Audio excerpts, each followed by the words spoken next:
Good morning, Lynn. Good morning. How are you? Good, thank you. Good. Looking forward for autumn. Yes, it's right around the corner, isn't it? It is. It's my favorite season, to be honest with you. I'm more of a spring person myself, but autumn would be my other one that I like. Yeah, I love the smell. I love the colors. I love everything about fall. Yeah. I saw in your story that you went from touring Canada in a band to running a strategy agency. That's quite a pivot. It sounds like it on paper, but really when you break it down, the music industry, the marketing and everything that happens, it's not that far-fetched.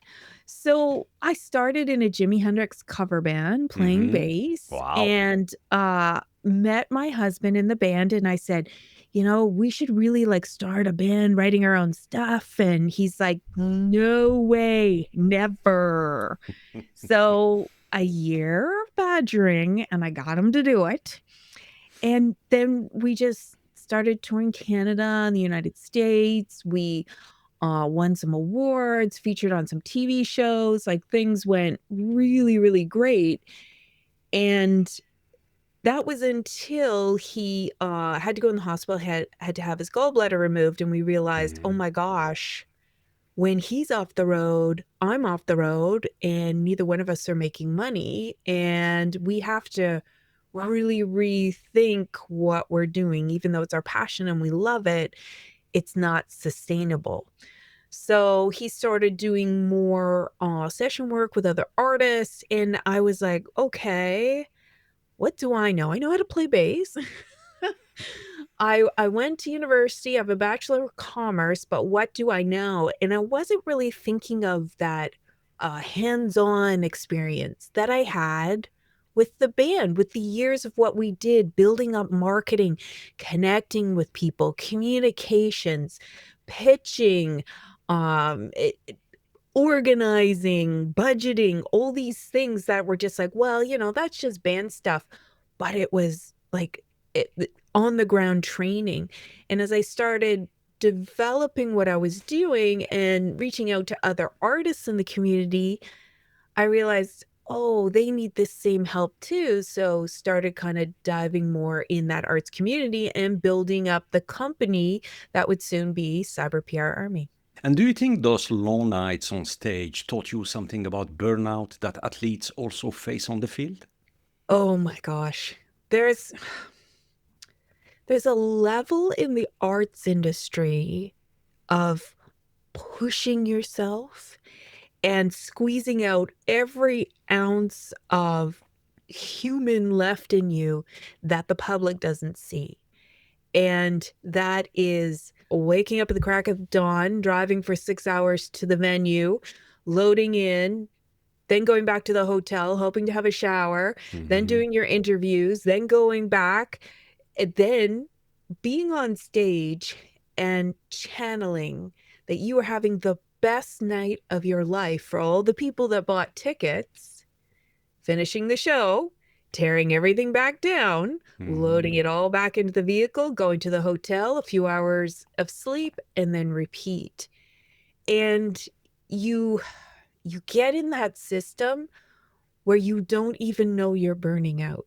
It's just, that's just life. That's how you exist until you stop, much like when my husband got his gallbladder out and we went, oh gosh, or like when COVID hit for a lot of artists and they stopped and they went, oh, this is real life. Like these are the things that happen when you're not working 24 hours a day.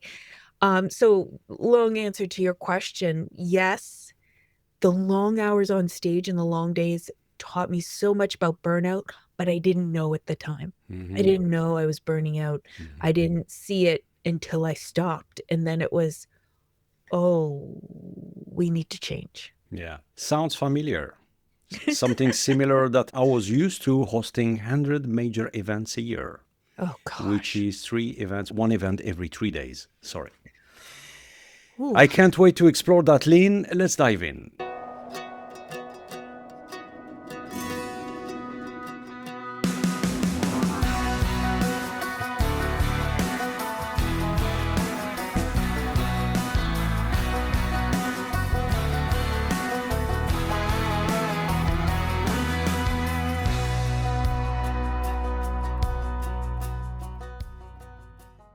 The following is a conversation with Lynn Colepaugh, a strategist, storyteller, and human AI collaborator who helps leaders protect performance by protecting the person. This is the Pre-Zero Sports Talk podcast, and I'm your host, Sid Bensalah. Today, we explore what it means to prepare athletes and entrepreneurs for real life beyond the spotlight, uncovering stories of leadership, community, performance, and innovation. To support our show, please check the episode description. Lynn, welcome to the show. Thank you for having me. To start, can you share a story from your own journey? Maybe the moment when you had to pivot from being defined as an artist to redefining yourself as something more. Oh gosh, that is a definite multi-levered question. So defining myself as an artist was, I don't even know if defining is enough. It was my Mhm, DNA. mhm, That was who I was. When I walked around, I was the bass player. And that was I can't even express it enough of how much that was me until it wasn't. And there were 2 pivots with that, and the first was, we had been touring so much and just pushing ourselves, and then my husband got sick and had to go in the hospital, and, the doctor said, "You cannot pick up a guitar for 3 months." mm, And we're like, "Okay, we need to rethink what we're doing, and if we rethink what we're doing, then we're rethinking who we are and what we do in this industry." And my husband continued on his trajectory of, being the amazing guitar player that he is, and I was like, "Oh gosh, I don't know if that life is for me." And I started looking into the community of the other arts and artists and what they were struggling with, making websites, communicating with their fans, applying for grants, a lot of administrative communications and marketing. And I thought, well, maybe I could just kind of help them out while I'm figuring myself out. mhm. And I leaned into it. And I started also volunteering on arts boards and working in the community and absolutely loved it. And I started being less of the bass player and more of the marketing person. And as I was digesting that, I became a mom.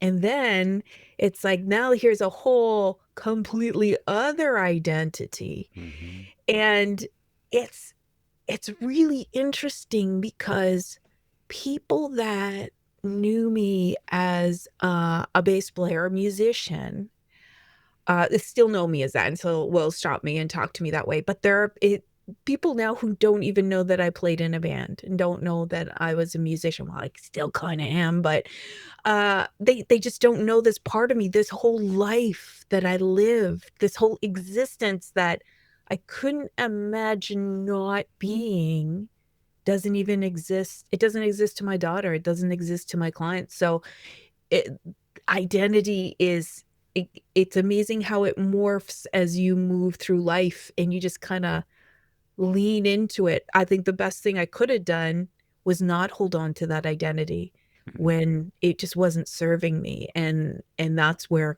kinda I am right now with what I'm doing with my company and marketing and trying to talk to people about burnout and decision fatigue and AI and just talk to people in general and how they're doing and how they're making these decisions. Right. What parallels do you see between artists, athletes, and entrepreneurs when it comes to identity? Oh gosh, a lot of it, I the more I think about it, and this is because of my nephew. So my Mhm, nephew is an amazing hockey player. Like he's a really good hockey player.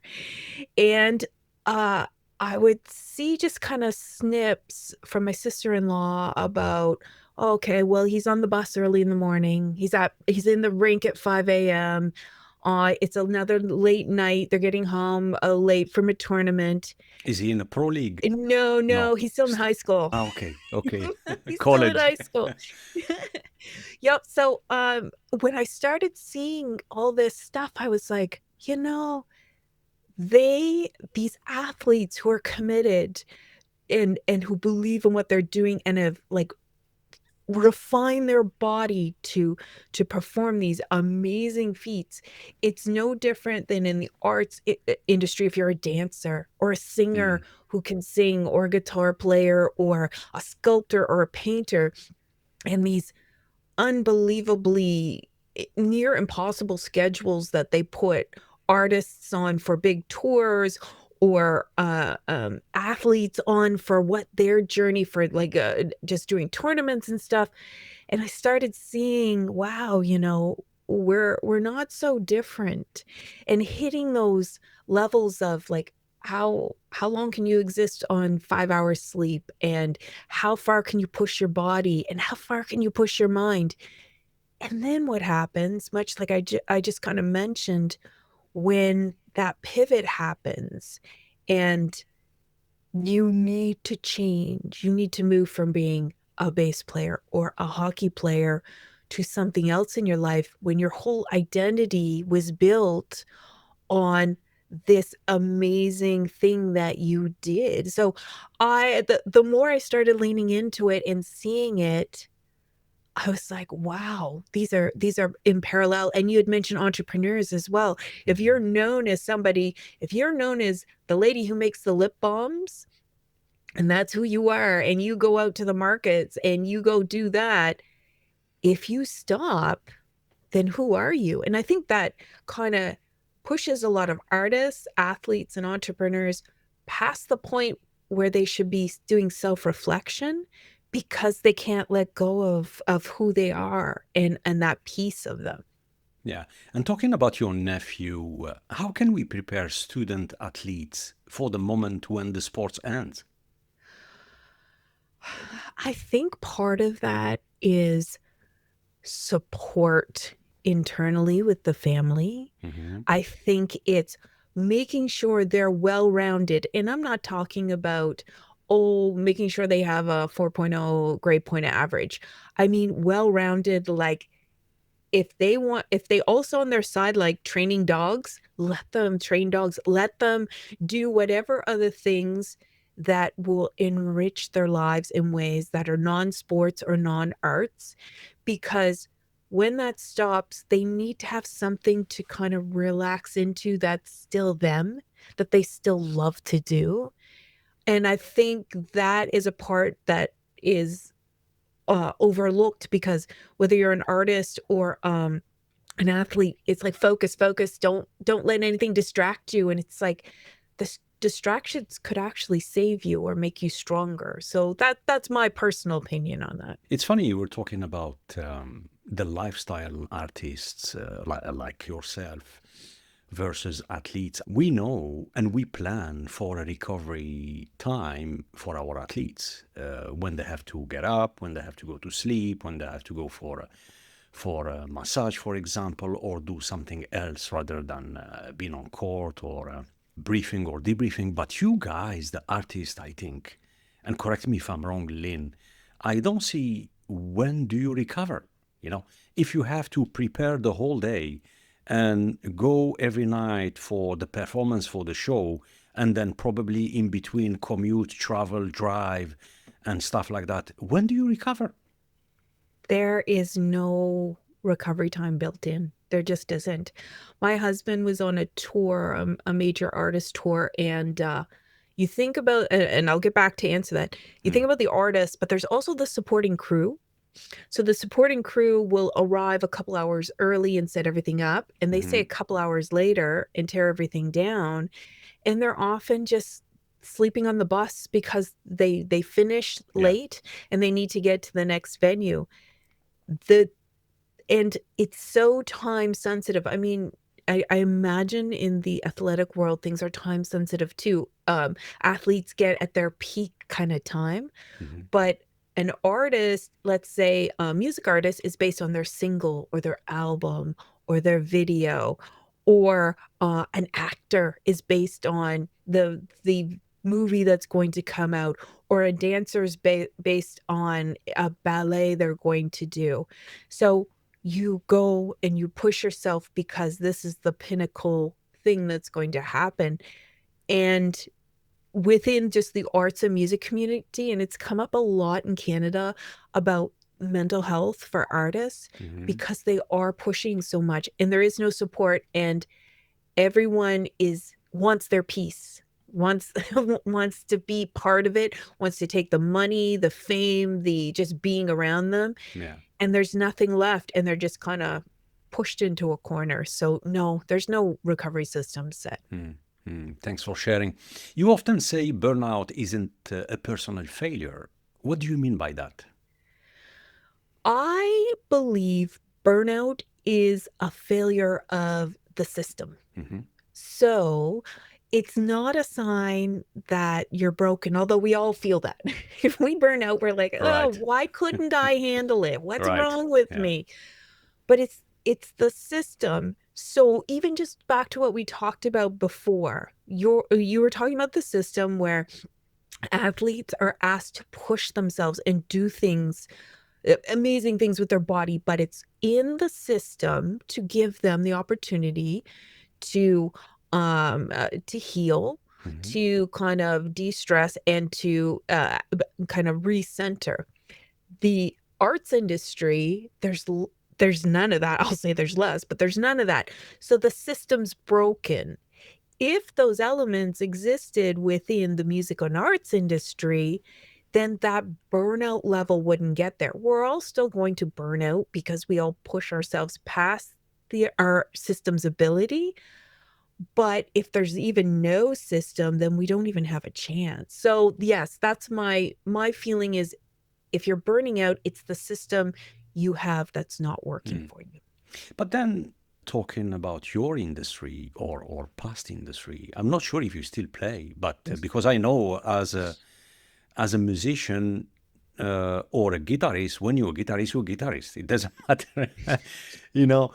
But listening to you, and I'm trying to digest all the informations, but there is this myth or misconception from a non-artist. When we see all the majority of artists, quite often the celebrities, we see them dealing with issues, drug, mental issues and stuff like that. And we say, yeah, but they are famous. They have a lot of means, financial, I mean, and things like that. But then when you look at the lifestyle between preparing an album, and God knows the energy, the sacrifice that goes to prepare that album before, during, and after. Plus, you have to show up for every whatever marketing or promotional stuff you have to do. Plus, you have to go for party after party. And I go back again to the discipline, to the recovery, to looking after yourself as as a whole, mentally, physically. You know, yes, fame is important, or yeah, maybe not for everyone. You know, but what's your advice, Lynn? Oh gosh, that was a a big kinda question. So, Because, in the it sorry to cut you, just no for the worries. listeners, quite often we see from outside, oh yeah, they made it, they are famous, they are touring, let's say in Canada or here in Sweden or globally, therefore they become a reference. But no one's know what's the stuff the artists go through mentally and physically. And since we're talking about burnout, maybe you can shed a light on that aspect. Well, I'll talk a little bit just a little bit about, the drugs and leisure activity. Hmm. The higher up, and I can't imagine what athletes go through, but within the arts and music industry, there's 2 pieces. One, it's everywhere, and people just wanna party with you, so you can walk into a room and really whatever you want will be available. That's a very dangerous place to be. The second part is because the industries run on party. So you go to a music festival, there's alcohol there. Yes. There's Yeah, it's everything there, given. right? Yeah, so it's like now you're working in an industry driven by alcohol Hmm. and And other substance. yes, and other substances. Mm. And also, I'm not just talking driven by like the fans, the industry deciders, the radio guys, the TV guys, Mhm. the everyone is also out there partying too. So it becomes a, oh, hey, come party with us. And you're like, well, there's the VP of something and there's the president of something else, and they want to go for a bottle of wine. Well, all right, sure, let's go for a bottle of wine because deals are made that way. And that's how the industry runs. Mm. And when you were talking about the behind the scenes of what the artists go through, I mean, I know of an artist that was on tour and got to the point where could barely talk. So they were just taking cortisone injections into their throat. I don't even know Wow. how it works, but it's like because the show must go on. If they don't perform, much like my husband when he had his gallbladder out, Mhm. but this was at a massive scale, they don't perform, they don't get on stage, like the insurance company goes crazy, the fans go crazy, nobody gets paid, like the whole system breaks. So pushing yourself past a humane limit is just natural. And it almost becomes like one of the things I talk about quite a bit in Burnout is that hustle badge of honor, like, oh, I only slept like 3 hours last night. Why is that a badge of honor? It shouldn't be. A badge of honor should be, I slept 8 hours. Mhm. Me too. I slept 8.5. But if in the industry, if you say like you slept 8 hours, it's like, what's wrong with you? You don't want it bad enough. And this is just how it's always been. I don't know what opportunities there are to change it, except much like I talked about, having better systems and Mhm. having ways to support yourself as hopefully the industry morphs into something that is better. Yeah. You explained it beautifully, Lynn, that burnout is not a personal failure, but the root cause is the system itself. Now, talking about system, what's one system that immediately lowers pressure for a team or individual or an artist? I would say a system, just a really easy, you're gonna laugh. A really easy system is just a checklist, a list. Right. Yeah. Organizing, just the super basic of, "These are the things I need to do today," but being honest about it.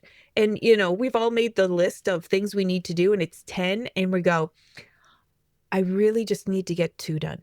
Like, the possibility of me getting all 10 done, it's just not gonna Mm. happen. So, I'm gonna get 1 thing done today, and I'm gonna do it good, and I'm gonna organize things, and it becomes really hard for artists to do that because their brains aren't wired that way in a usual way. They're usually, creative and sparked and thinking in the now and putting out auditory and visual and not making spreadsheets. But spreadsheets are so helpful. Mhm. Using automation, things like, if you need to make posts for your new album, sitting down and going, "How am I gonna make 20 posts that all sound different about this new album?" Using things like AI to support you. Or, um, often artists need to apply to festivals to write, pitch newsletters. So again, using AI to write those pitch emails. Mhm. Any place that you can find a way to take that pressure off and get the AI to do it, well, I mean, I'm a big, proponent for AI, then that's just where you start.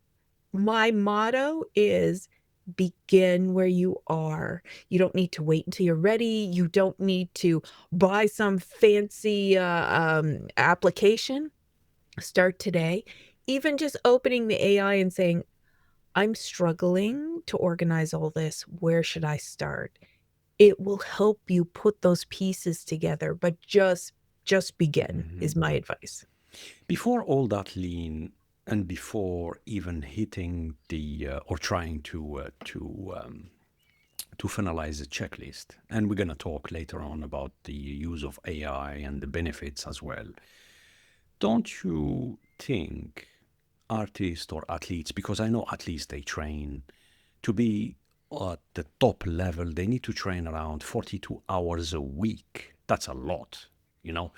Now, artists, my guess, something similar. Then you add to it the parties, the after parties, and what, and in between, you know. And at the end of the day, it's not a hobby; it's a job. You Mhm. know, that's not a hobby, and we need to make it clear to the listeners.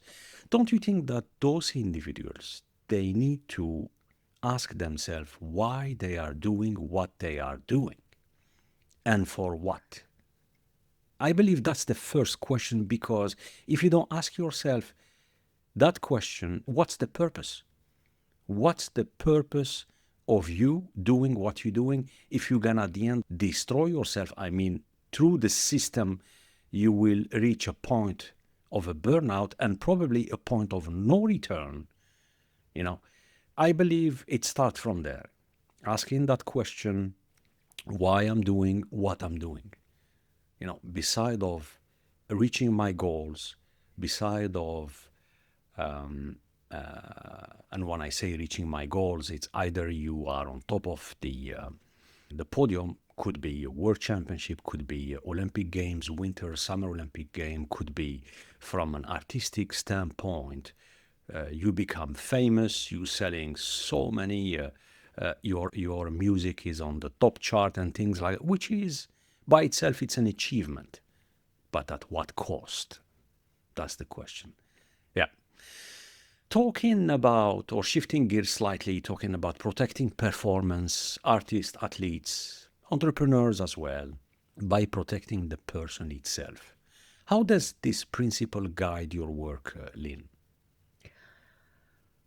A lot of what I do is individual because much like you were talking before about an athlete or an artist going, what are my goals? Why am I doing this? What am I here for? There are so many reasons, and some of them are just inspiring, and some of them are, "Oh, that's why?" Because some of them it's just to pay the bills, and some Hmm. of them it's because they need the attention of being on stage, and some of them it's they are so brilliant, they need other brilliant people to connect with and make this beautiful music with.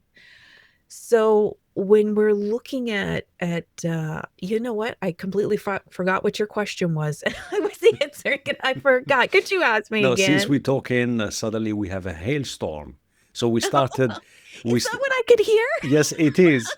It is. So we had a fantastic sunshine, and now it's a hailstorm, and it's Oh my gosh. yeah, yeah. No, the question, Lynn, was about protecting performance by protecting the person, and That the was it. main question was, how does this principle guide your work? Okay. We'll say it's the hailstorm that kind of, distracted me. This, So, how it guides my work is each person is individual, and each person, will react and grow and connect in different ways, and I learned this from being an introvert, and hmm I could not understand how people just wanted to go out and hang out for no reason. It's like, "Why do you want to be out and be together?" But they're extroverts. They get their energetic charge that way. I get my energetic charge from being alone. So the more I understood this, the more I understood that some people are going to love spreadsheets and some people aren't. And some people, a system of keeping their inbox to zero and everything dealt with is completely unachievable.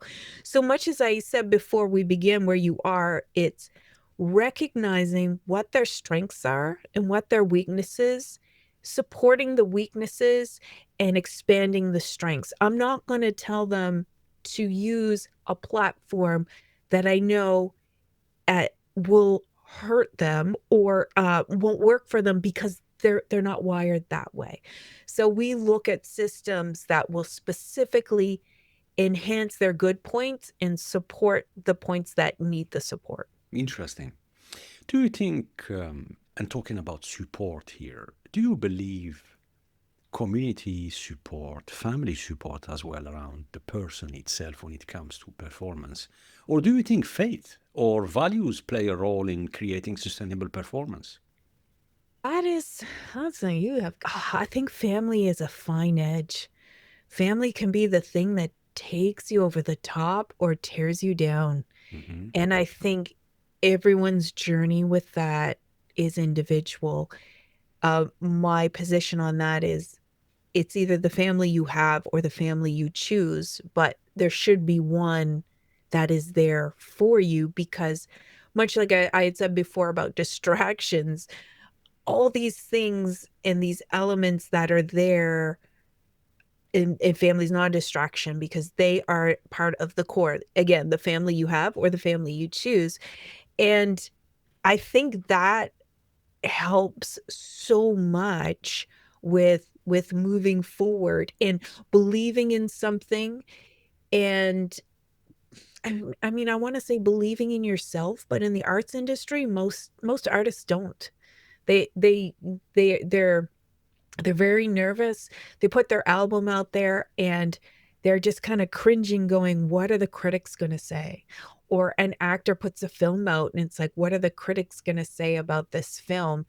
And my mom loves baseball and she watches baseball and she's in her 80s and she gives me a detailed report on Wow. every single one of them and how well they did and what her opinion is. And I'm like, these are human beings, like, but she feels entitled to talk about it, these athletes in that way. And I think that's just a human characteristic. But back to what you said, athletes, artists, anyone working, putting something of themselves out there, you have to have a core to stand on if you want to remain standing. And I think family, values, faith, whatever it is, yes, that's really important. Mm, mm. In sports and business, more is always praised. We are Hmm. never satisfied. We want more and more. In business, we want to scale. And actually, that's the first thing you learn if you go to a business school. From having an idea to putting your, or finalizing your value proposition, putting a team around, get the funding and things like that.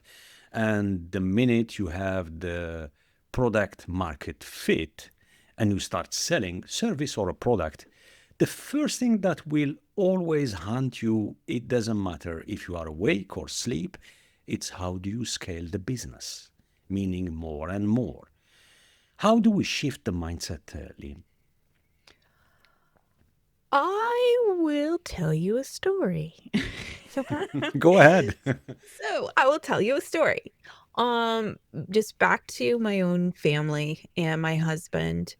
So when we didn't part, but we just kind of made a different business decision. So I went Hmm. more into marketing and working in the arts, and then working into, started working with, construction workers, electricians, food industry, everything.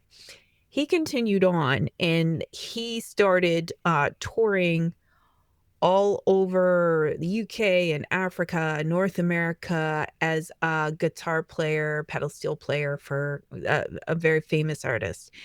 And he was unstoppable. I mean, these tours were huge. He was doing well. They had like private jets and chefs and this amazing lifestyle.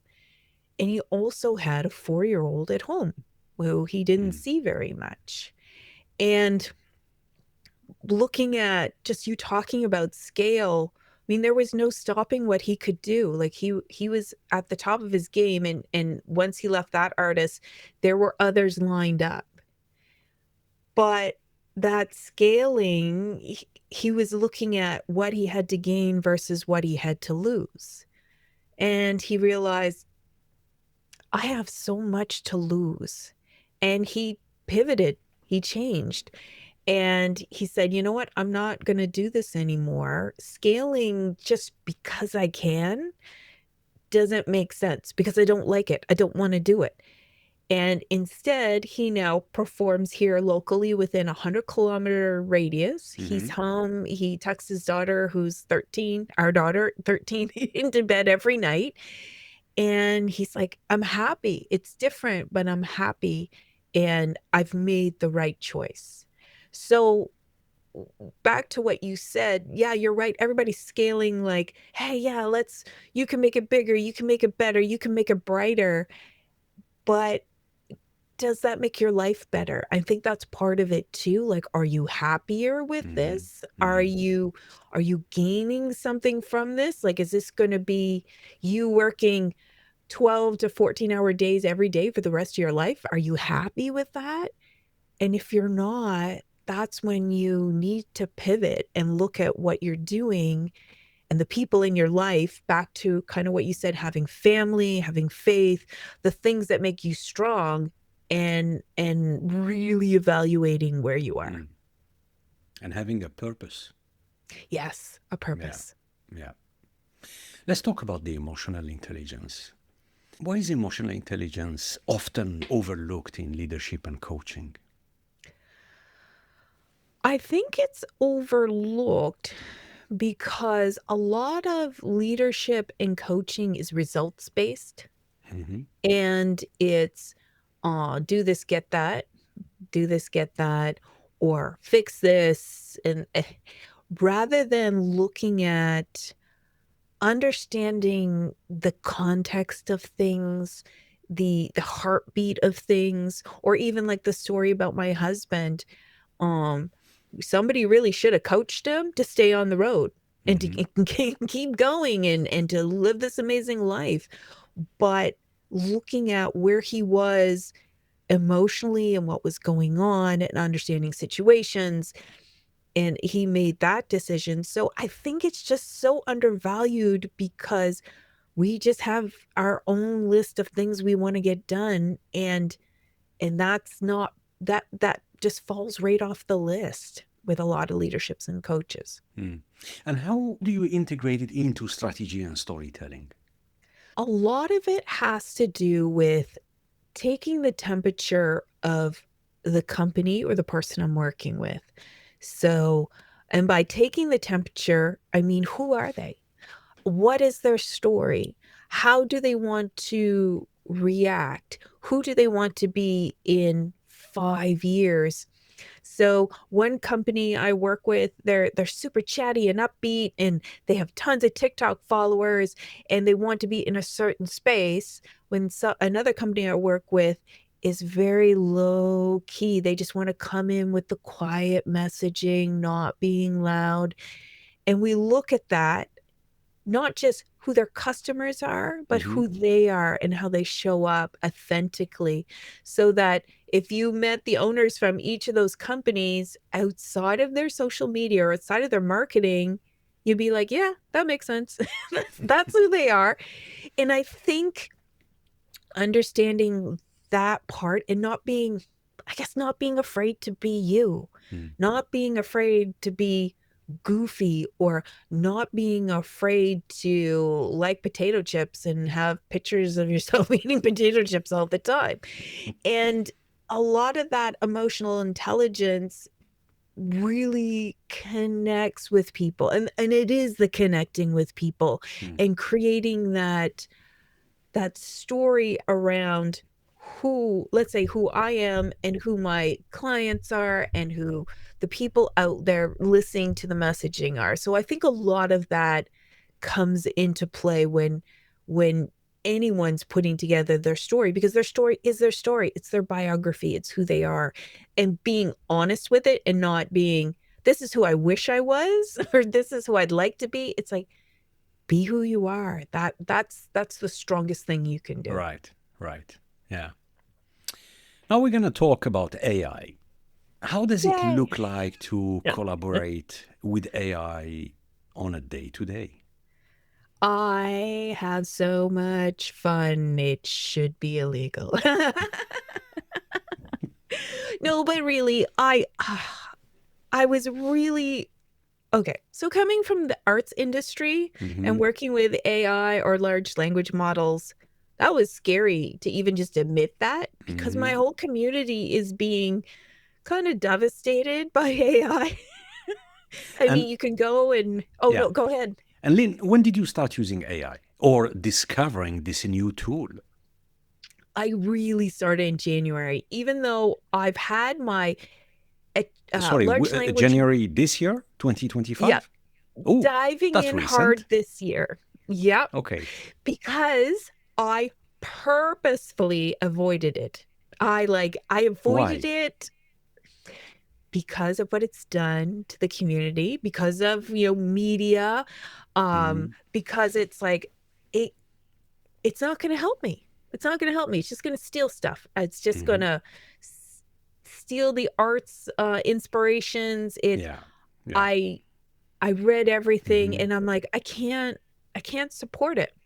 Especially in Now, the artistic world in your industry, yeah. there was still there is a pushback when it comes to AI from content creation standpoint, rights and stuff like that. And we see what AI is capable of.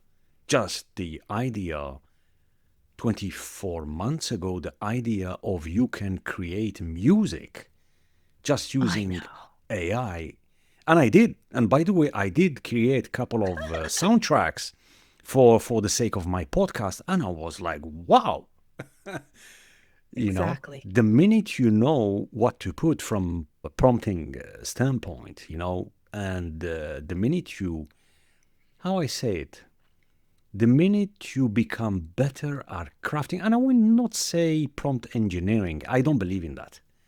You might Engi- be looking for the word context, adding the context to what you want. no, I look at it differently, Lynn. My experience with AI, and God knows, I love it.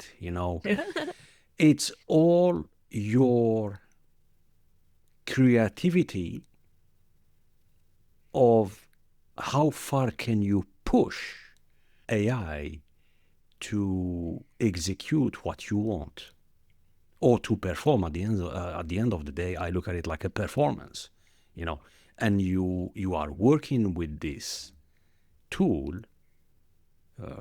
Now we call it agent. We managed to develop Mm. now agent. Depends on what task AI is required to do.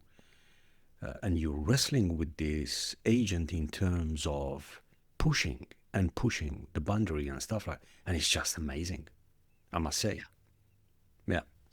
Yeah, it absolutely is. And looking at what you can create for art, content, video, it's unbelievable. And that was my huge hesitation. And in January, I showed up one day with ChatGPT open, Hmm. and I said, "Oh gosh, I just was typing. I said I have a really bad migraine today, so I just gotta get this done, and then I'm gonna log off." And I noticed that the way it answered had changed from just being very functional to um, being very supportive. And much like we were talking about before, it's like, okay, well, what are two things that we can get done for you today? And then you take the rest of the day off. And I was kind of surprised because I'd only ever used it functional, like reformat this, check my grammar, Mm. da da da. And then I started leaning into it and talking to it more, asking it like how things worked, the reasoning, and we started a system of creating memories in it so that when I go back, there are files of things we've talked about. And it can be like, oh, do you remember that recipe I asked you for? Because I have a file of all the recipes we talked about. Or this client that we've been working with for the last year, I've put a summary of everything we've done. So now we have to come up with a new campaign. I'm thinking we're going to do this and this and that. Can you do research? So cross-reference what we've done, my ideas, and what's happening in the industry, and tell me what you Mm. find. So with all these different pieces and also creating a connection where this large language model knows me, I've allowed it to know me with information about migraines and bad days and good days and things I'm worried about and things I'm not worried about. And it pivots.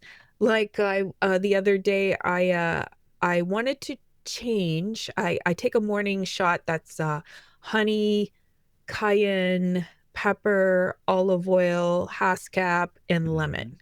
And I wanted to change the lemon out for kombucha because I thought, well, maybe it's better for me. I don't know. So of course, I went into the ChatGPT and said, well, I'm thinking about putting in kombucha because I think it might be better. What do you think? And I really was just kind of farting around on it. Mm. And it immediately replied, do not do this. You have a history of migraines. Kombucha can be a migraine trigger. So Mhm. you might just set yourself out on a migraine spiral. And I was like, oh, well, that's really good advice. And that's a really great example of how it has like like a bunch of information about me and can offer me insight, even just with podcasts or talking. Mm. It's like, okay, we've talked about some of these topics. What would be interesting? What was cool? What did I like about them? I put it all in and it sorts it out. And I asked it once, what, like, how does it understand feeling and emotion and just how can it get so many things really right? Because I'm like, geez, sometimes it's like you Yeah. feel it. And it explained it. It said, imagine a massive library of everything that is you or everything that is human. And we are the library curators, the ChatGPT. And it said, we start seeing patterns. So seeing that if with loss comes hope, or Mhm. with children comes certain recipes for food, or with Christmas comes happiness and sadness. And we start putting things together that we see weren't originally put together so we can understand a little bit more of how to support you. And I thought, wow, okay, that's really interesting. So the information I give it about myself, it's using it the same way. It has a library and it sees certain things connect, certain things disconnect, and it uses that to support me. And that's why every day I show up, I have so much fun. Amazing, amazing. It's crazy how AI really reflects Yeah. our mood, our state of mind, which is crazy. And it happened so fast. The past, what, 2 years? Let's say Yeah. maximum 3 years. It happened so fast, and we are in this tsunami of LLMs, and the question is, how is gonna look like in the next 24 months from now? Knowing that, okay, here we're talking about. I mean, one thing is 100% sure. If you feel a little bit down and things, I think the tool can cheer you up. you know, Yes. can cheer you up quite. Is it good or bad? I don't know. And I don't want to judge because you have folks that says the digital world or a digital platform is keeping our species apart more and more and more and more. Then you add to it this new tool, AI, which we find now some kind. I will not say, look, without saying if someone is introvert or extrovert, but we have this tool that I rather spend hours and hours with this tool than talking to people sometimes. And and I Yeah. say it loudly. It's not, is it good? Is it bad? I don't know. And then on the other hand, you have, but this is another topic in terms of investment. The past 16, 17 months, everyone is talking about investing heavily in AI, in data centers, and it's becoming a race. Who's going to win this race? Is it China? Is it the US? Is it the European Union? Is it India at some point? And I like the topic, or let's say when it comes to policy or governance, in terms of making this tool safer for the benefit of everyone, for the benefit of the planet, the benefit of our species, and so on and so forth. What can sports organizations learn from small businesses about innovation? I think that's a really difficult question because much like the arts industry, there's so many levels I feel in sports. So there's like the owners, the sponsors, the people that, want financial return out of a baseball game or having their placard put up. Mm. Then there's the coaches who want the best for their team or their athlete. And then there's the athlete themselves. Then there is the equipment providers. It's a tough question because I think everyone's got their own goals. But if I want to speak to the ones that worry me, would be the athletes themselves and the coaches. They would be most in my heart because they're the ones that are on the ground doing the stuff. Much like the artists, you can have a record label and a radio station playing it and da da da, but it's the artist that's on stage every night delivering. So the people that are delivering. When I look at athletes, a lot of what AI can do is track, Mhm. strategize, recognize. So it tracks moods when you're talking to it, tracks shifts. It can strategize with you to get the best out of your day when you are feeling 1,000% motivated or 0% motivated. And also, it can help you with putting the pieces together that you don't know have fallen apart. So when I look at a coach or an athlete, I think a coach could really use it in terms of understanding more about their athlete and more about what's working and what isn't.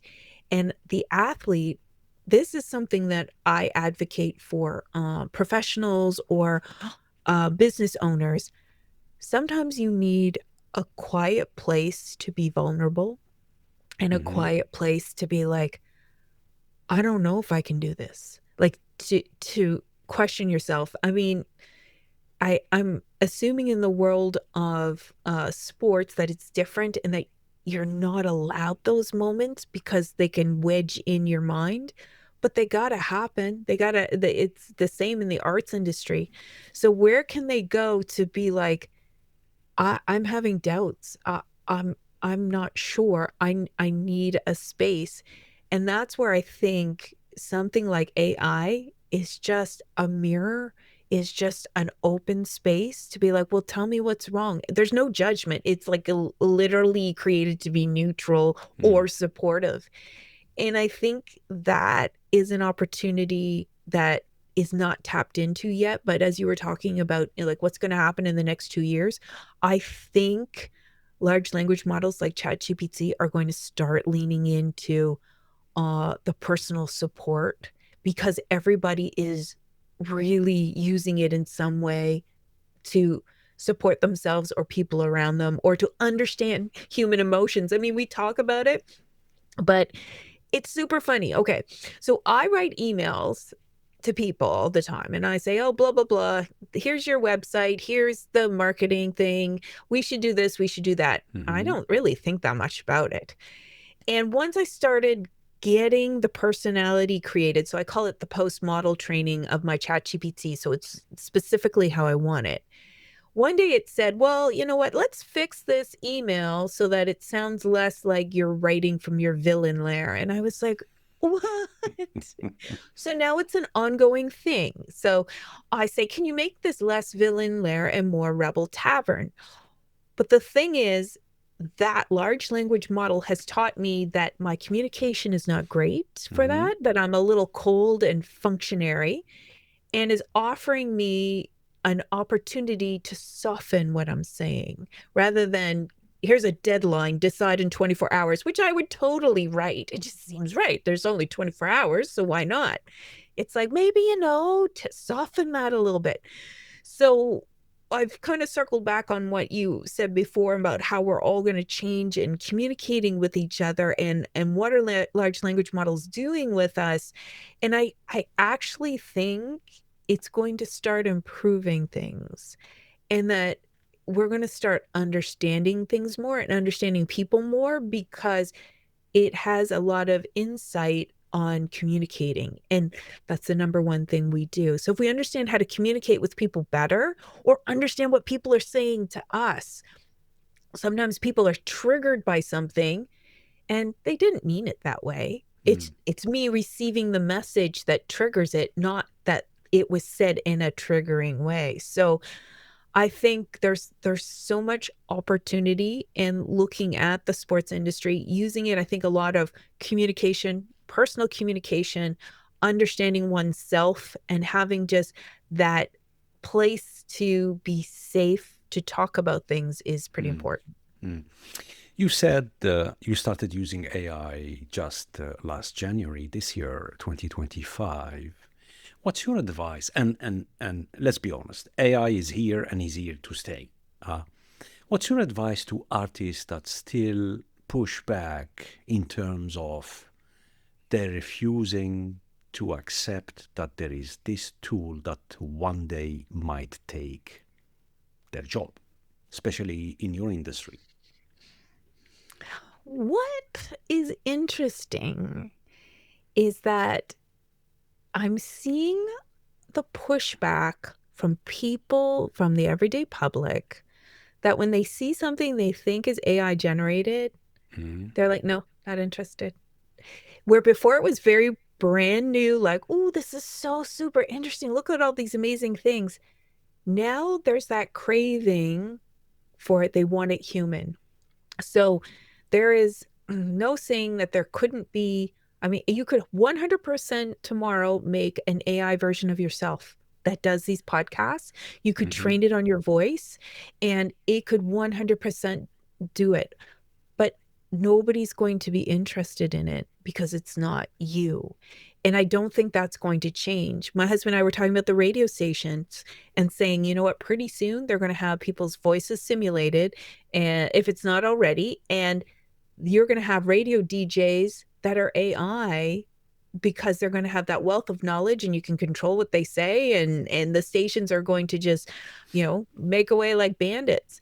So putting all of that together and understanding all the pieces of how AI is kind of coming in, I think that's important in terms of communication. So I'm not sure if I answered the question or if I just kind of circled around it. yeah, I think you did. I think you did.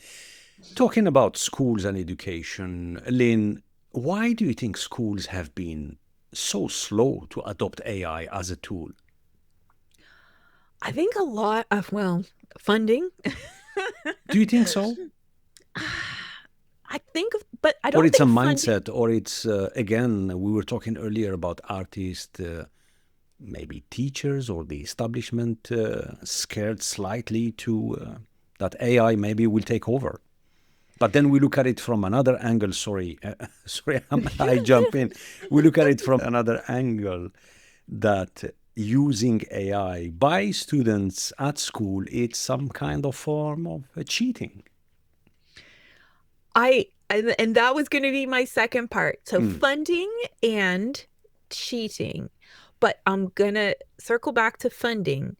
The teachers don't know how to teach them to use the AI. So the funding isn't there to give the teachers that are currently in the system the proper training to go, um, here's AI, here's a large language model, and I want you to write a report on Shakespeare.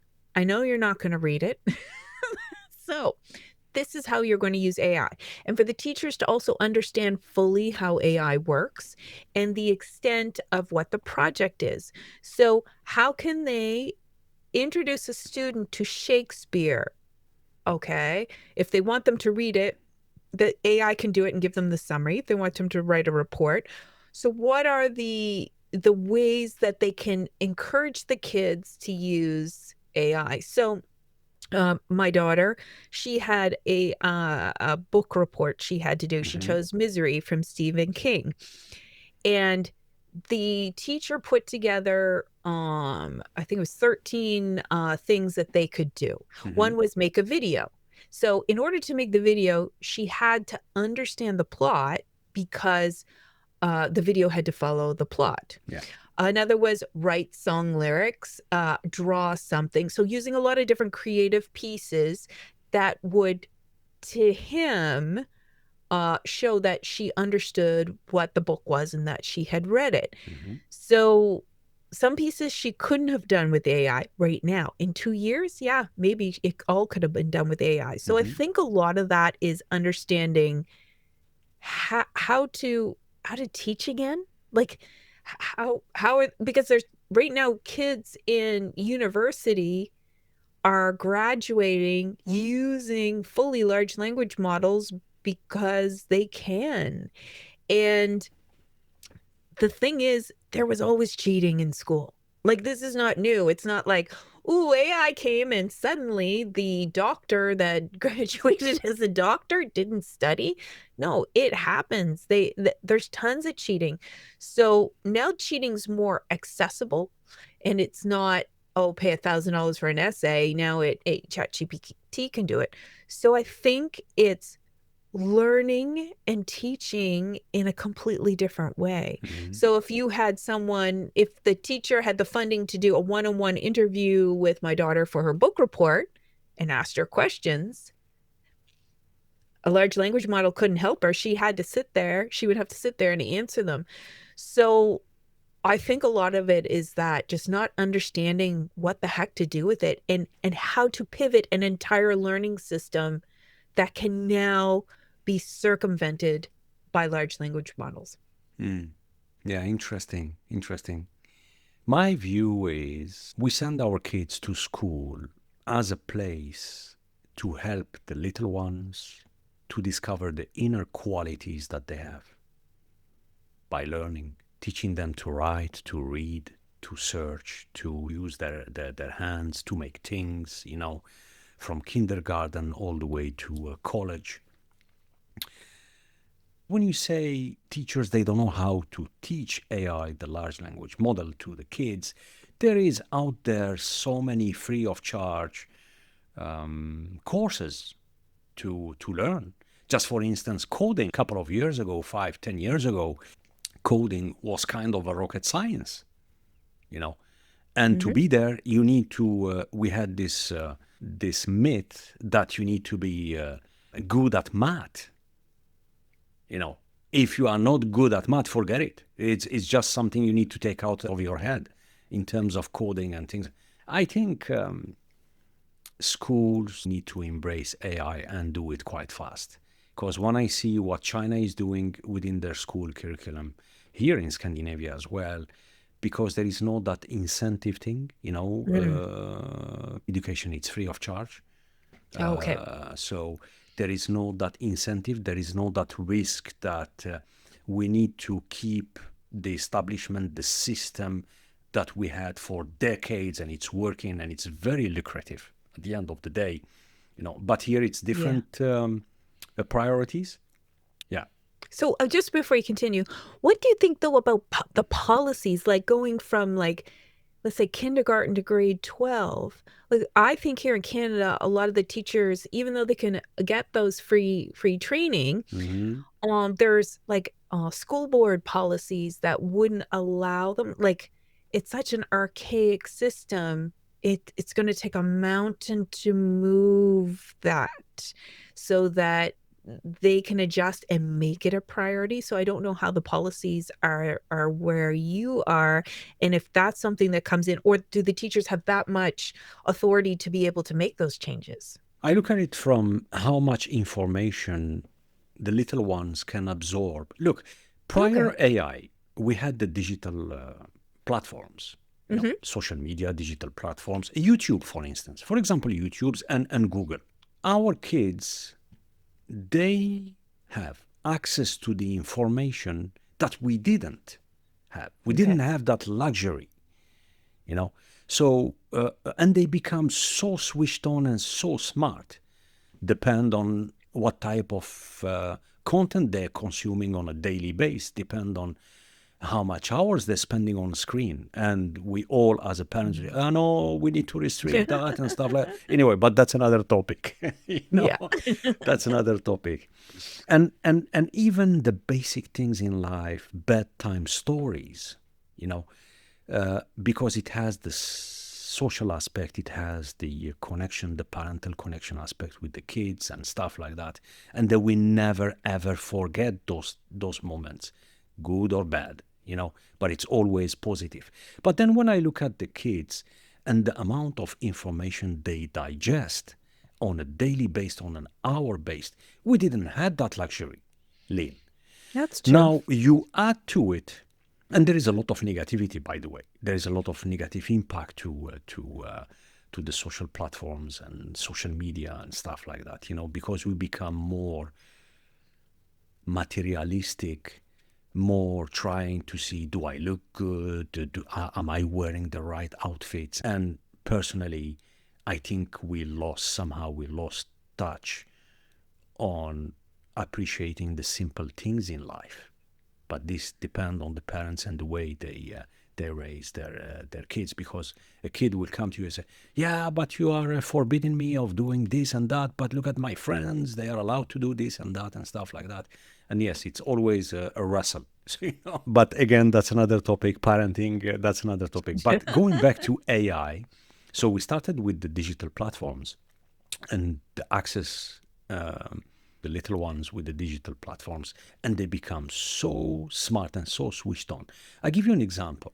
Do you remember when your daughter, when was her first experience ever when she discovered that she can scroll using her fingers on a tablet or a smartphone? Who taught her to do that? Or Oh did it, gosh. it's something very basic, very simple. Sometimes I have this discussion with folks that these guys, they are so lucky that they had access to these technologies. Now, talking about AI, I think it's the same thing. You know, Okay. it's not their fault at the end of the day. But saying that, oh, we don't want to let them use AI at school because it's some sort of cheating. It's not cheating. They will speed up the process. If it's a research or writing an essay and stuff like that, maybe instead of reading 2 or 3 books, which is maybe maximum, in a very short period of time before submitting your work, if you have access to thousands of books and white papers and from around the world, not only from where you live, I think that's fantastic. You know, and maybe you see different arguments or counter arguments to maybe an idea or that we didn't know before. Could be in various industries, science, literature, politics, you name it. I mean, maybe except mathematics and physics and chemistry. I believe we should empower the little ones, especially within the school system, to use these technologies, because like I said earlier, AI is here and it's here to stay. Hmm. It's the only thing that we need to be careful about. And I will not start the argument about how much time they need to spend on a daily basis and stuff. The only thing I care about is the safety aspect. Agreed. You know, it's the politicians, the policy makers. They need to find a way to put the kids, the community before interest. Hmm. And if we agree on this aspect, that to protect everyone, especially the little ones, from harm's way, because you never know, and the elderly as well.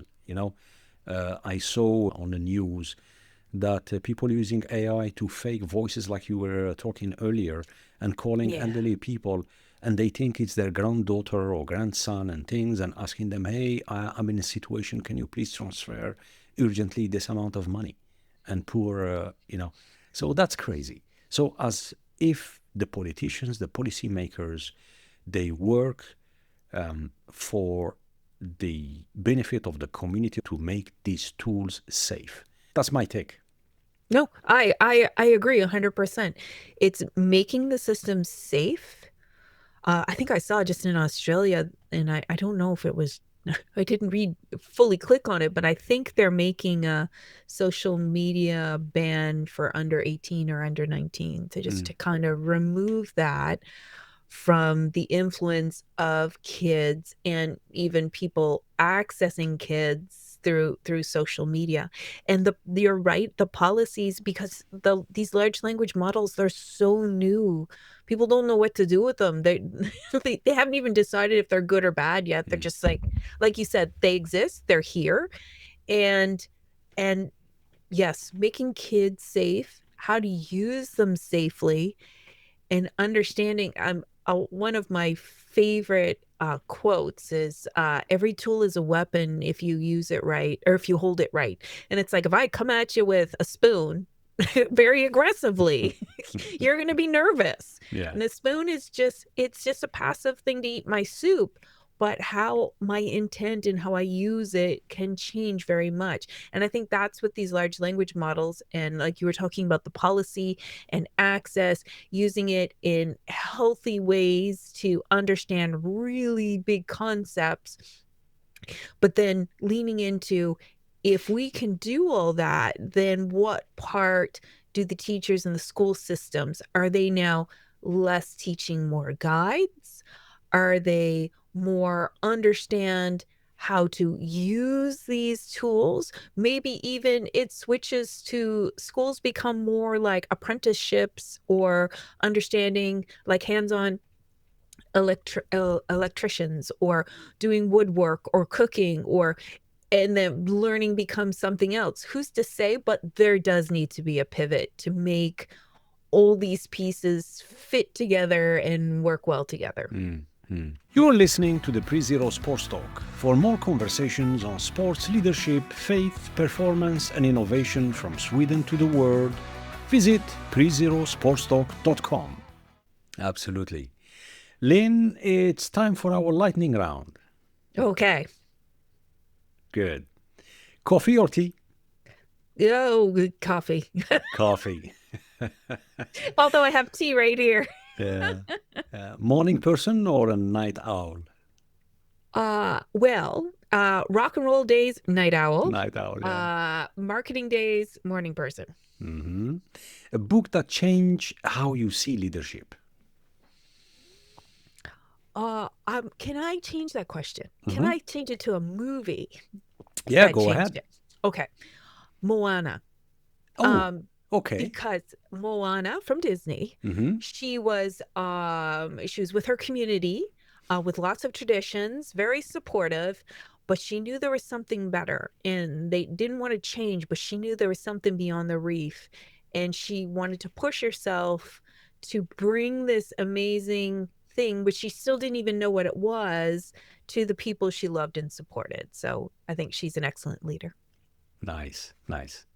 Last song you played on repeat? In Excess, Never Tear Us Apart.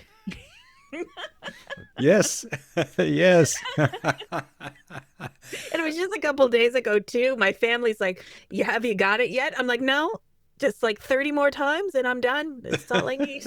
Fantastic, fantastic, awesome. Favorite place in Atlantic Canada? The beach. The beach, just anywhere on the beach. Yeah. Yeah. Sport you wish you were great at? Skating. I'm a Canadian, and I'm a terrible skater. I'm not graceful at all anyways. So it's like, it's not that it was going to be my future, but I really wish I was good at skating. Okay. Yeah. Best advice you've ever received? Best advice? I'm going to say it's going to be okay. That no matter where you are, how low, how bad, how many things on fire, it's going to be okay. And you're just going to move forward. Yeah. That's it. Yeah. Best way to unwind after a long day or a long week? I am a huge anime fan, so I Hmm. will be reading mangas or watching anime. That's what I like to do. Oh, and family. Of course, family first. If you could have a dinner with a historical figure, who would it be and why? Oh gosh. I would say, I know it's kind of cliche, but Einstein. Like Hmm. he's so he was so smart in a way that it wasn't just the math. It was the putting these pieces together that had no way of being together. He just looked like a really well-read, well-rounded, awesome person to chat with. Interesting. Yeah. One word that describes your approach to life right now. I would say be happy. Oh, that's two. Happiness? And lastly, if you could give a piece of advice or wisdom to our listeners on any topic. I would say, and I had said it earlier, is begin where you are. Hmm. Don't wait till you're ready. Don't wait until you've done the course, run the marathon, read the book. Start now. You will get it as you're going, and just you need to start. Yeah. Lynn Colepaugh, thank you so much for joining us today. You're welcome. I had so much fun. Great. Where's the best place for listeners to connect with you? The best place is I have a special page on my website. So my website's cyberprarmy.com/the castle, or you can, if you can spell my name, you can find me on LinkedIn. Fantastic. And to our listeners, I leave you with a few words from Aristotle. Excellence is not just a singular act, but a habit. You are what you repeatedly do. We want to thank you for joining our show. If you enjoyed this episode, we have more for you. You can now watch the entire episode on our YouTube and Spotify channels. While you're here, subscribe and don't forget to tap the bell. Visit prezerosportstalk.com to explore more conversations on sports, leadership, faith, performance, and innovation. From Sweden to the world. Until next time, stay curious, stay inspired, and make a difference. We'll see you soon. Take care.